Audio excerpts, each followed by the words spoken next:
Istilahnya satu tatanan dunia baru. Okay. Wah, tatanan dunia baru itu ngeri loh Mas.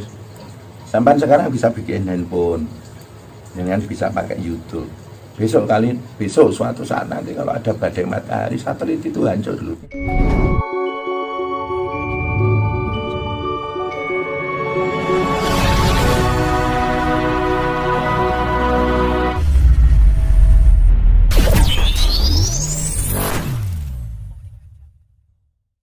Ya, Umar itu harus memberi pencerahan kepada yang lainnya atas nama amanah Tuhan. Kekuasaan yang dimilikinya itu harus melindungi yang lain, tidak boleh istilahnya mengkhianati rakyat. Itulah nanti akan ada yang namanya kesadaran bersama. Ini tidak cuma di Nusantara, seluruh dunia, Mas. Ya seperti itu. Kalau nanti semuanya sudah tersadarkan, nanti ada kesepakatan dunia antara golongan manusia dengan alam semesta ini. Nah, kesepakatan ini terjadi secara alami, tidak kesepakatan ini rapat seperti kita, enggak, tapi kesepakatan energi saling hama-mayu hayuning bawonon itu nanti akan istilahnya menyurutkan apa yang terjadi sekarang ini, gitu, Mas ya. Ini kan gejolak alam ini ya Gus ya. Ada angin apa seperti itu, gempa bumi. Menurut kacamata Gus sendiri, perubahan iklim ini emang dari peran iklim sendiri, apa ada unsur lain dari desain manusianya atau gimana? Satu, aslinya ada siklus alam akhir tahun.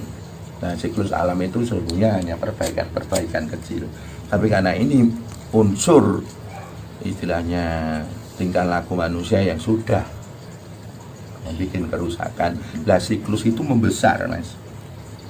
Dan akhirnya aslinya kalau alam semesta dia hanya memperbaiki diri, sudut pandang manusia ini disebut malapetaka. Ini disebut sebagai satu gempa bumi yang menakutkan. Jadi ini kalau sudut pandang manusia ini sebagai sebuah penderitaan, sebuah siksaan atau apa. Tapi sudut pandang alam ini hal yang wajar. Dia memperbaiki dirinya karena dia dirusak. Itu loh. Seperti kita manusia kan punya istilahnya antibodi. Antibodi untuk memperbaiki kerusakan yang ada pada tubuh kita. Alam pun punya antibodi. Jadi secara siklus akhir tahun alam itu melakukan perbaikan. Tapi karena alam ini disakiti oleh tingkah laku kita manusia, ya akhirnya siklus ini terjadi satu pergerakan perbaikan yang besar. Bumi dan gede, ya kayaknya sudut pandang kita, wah ini Tuhan sedang marah, alam sedang marah. Enggak, semuanya berjalan dengan alami. Kalau disebut murka, lah itu sudut pandang manusia, kita sedang dimurkai oleh alam. Tapi kalau kita sudut pandang semesta alam, sebaliknya ini hanya memperbaiki diri. Ya ini semuanya juga demi kebaikan manusia. Akan nanti bumi ini sebagai istilahnya kapal besar yang kita tumpangi ini akan berkelanjutan dan akan berlangsung lama seperti itu. Toh seandainya ada korban nggak banyak toh. Jumlah manusia berapa? Berapa miliar ini satu dunia. Indonesia berapa ratus? Kalau dihitung persentase kalau dihitung persentase dikit. Tapi kerusakan secara fisikly, dalam arti batu bata atau bangunan-bangunan itu kan besar. Nah ini menurut manusia katanya itu sebagai satu penderitaan. Nah itu bagaimana kita mengambil sudut pandangnya kayak gitu. Ngoten niku lho Mas.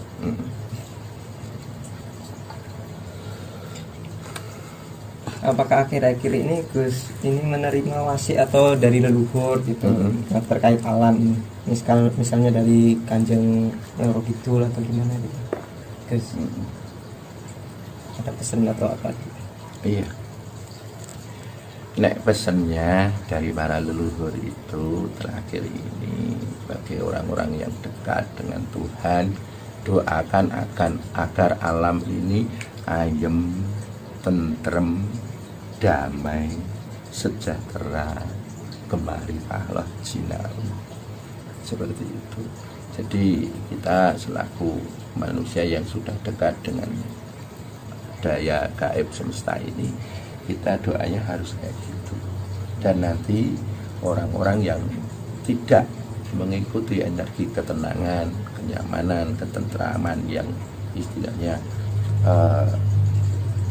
membuat satu keadaan yang benar-benar bikin alam semesta itu damai, tentram, itu mereka akan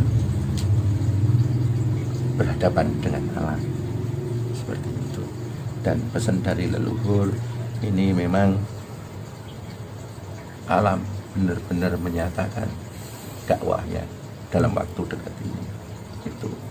Tapi untuk saat ini masih nggak bisa Gus untuk maksudnya berdamai dengan alam seperti itu. Soalnya dari segi apa misalnya industri apa kayak gitu kan masih mengeksploitasi alam terus ya. Ya itu memang secara alami bertabrakan. Kalau untuk segi masyarakat mungkin nggak separah seperti itu. Iya. Itu aslinya hanya perbuatan segelintir manusia. Iya.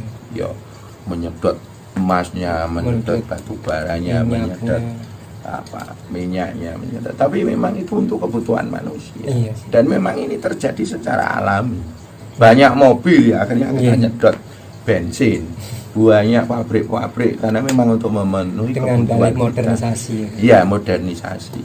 Ini hanya istilahnya karena untuk perkembangan teknologi manusia akhirnya secara alami melakukan pelanggaran-pelanggaran yang tidak dia sadari, akhirnya bertabrakan dengan alam. Alasan demi kemanusiaan. Alasan justru malah membuat kerusakan ya. Makanya di Quran dikatakan katanya mereka sedang berbuat perbaikan, padahal sesungguhnya mereka membuat kerusakan. Tapi nanti ya akan menjadi satu alasan alam untuk kembali ke titik nol.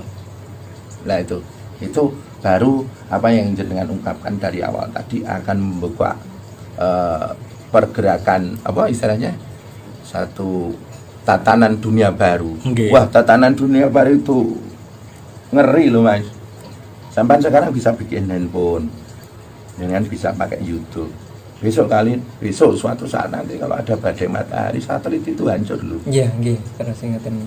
Iya, kalau nanti ada peranatan dunia baru, satelit. Berarti peranatan dunia baru itu nanti udah ini Gus. Kembali ke nol. Kembali ke zaman dulu lagi. Makanya saya untuk mengungkap itu kan benar-benar nggak berani karena saya juga kena tapi kan itu nggak langsung dekat-dekat ini Gus, mungkin kan berapa puluh tahun gitu kan. Kembali lagi misterius. Iya, seperti itu. Kalau nanti bumi ini benar-benar sudah tidak sanggup istilahnya menanggung kerusakan yang dibikin oleh manusia, nanti itu akan terjadi dengan secepat mungkin.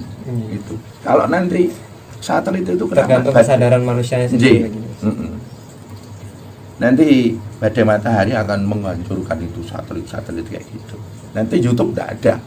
Nggak ada, jenengan pakai kesempatan ini. Nelpon sini sana nggak bisa. Bahkan nanti energi listrik itu padam semuanya. Iya, nanti kembali titik nol. Makanya ada dikatakan secara ekstrim nanti kendaraannya sudah bukan mobil lagi, hewan lagi. Karena mungkin sekarang ya secara energi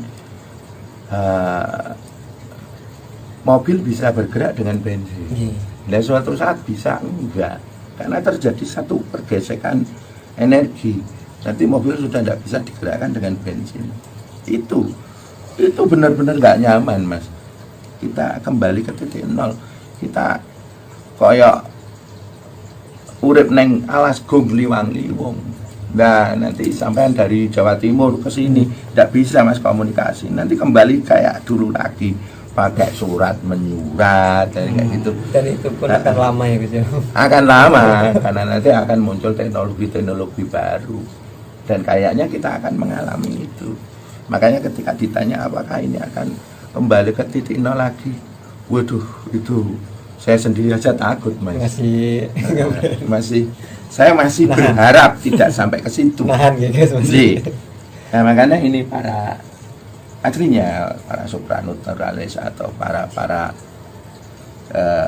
istilahnya para pendekat Tuhan, orang-orang yang dekat dengan alam, tetap mencoba mendoakan supaya titik garis itu tidak tertembus di titik sekarang ini. Kalau tertembus, Mas, repot.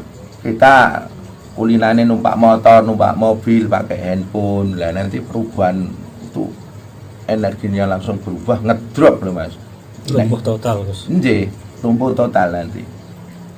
Kalau dulu tahun 90 80 ya, kita awal-awal ada handphone, awal-awal ada teknologi komunikasi yang luar biasa, itu enak ya.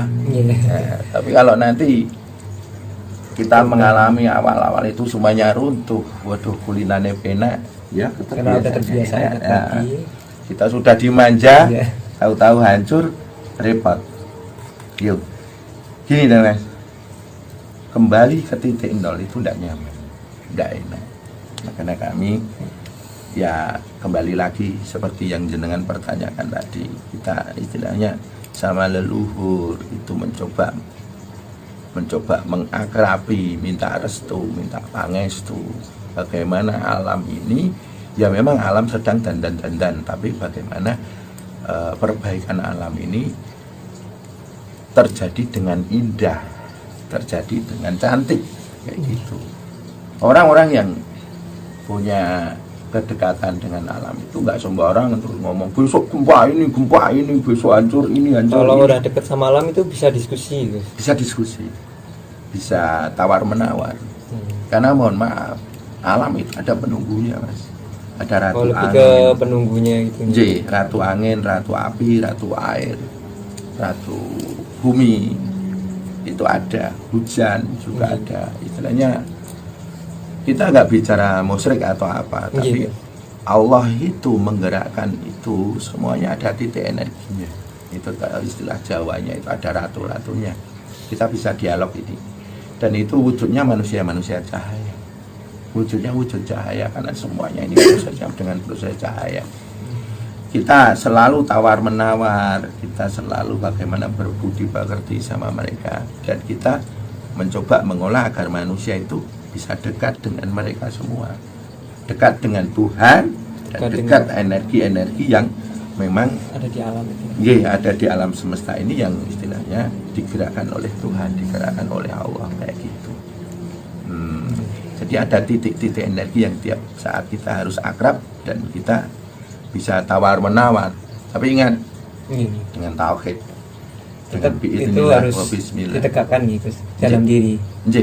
Biar nggak kemana-mana gitu. Iya, seperti itu.